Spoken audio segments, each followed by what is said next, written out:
मैं खेसारी लाल यादव का हर फैन के मुंह पर यही है कि कब आएगा अगला गाना।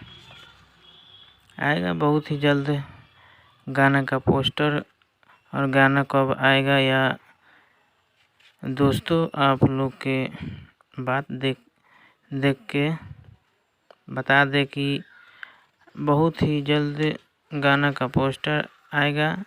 बहुत ही जल्द आप लोगों के बीच आने वाला है यह गाना, जिस कंपनी पे रिलीज होगा, जी म्यूजिक भोजपुरी से रिलीज होगा। और इस गाना का राइटर है कृष्णा बेदर्दी जी ने, और सब कुछ रेडी है, ऑडियो वीडियो सब रेडी है। कुछ ही पल में आप लोगों के बीच सुपर डुपर हिट गाना आएगा।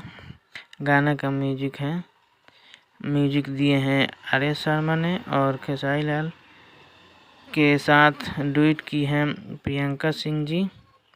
तो आप लोगों के बीच टेंशन मत लीजिए, दिल थाम के रखिए, आज या कल पोस्टर आ ही जाएगा। और जिसका इंतज़ार कर रहे हैं आप लोगों के बीच रिलीज होगा बहुत ही जल्द। अलग अलग धमाका जी म्यूजिक भोजपुरी से होने वाला है, पोस्टर हो सकता है रिलीज। आप लोग के बीच से यह कर दूं, आप अगर ऐलान किया जाता है तो आज ही आप लोग के बीच तैयार रखूँगा पोस्टर। जो कि कृष्णा बेदर्जी का गाना है, प्रियंका सिंह और खेसारी लाल यादव।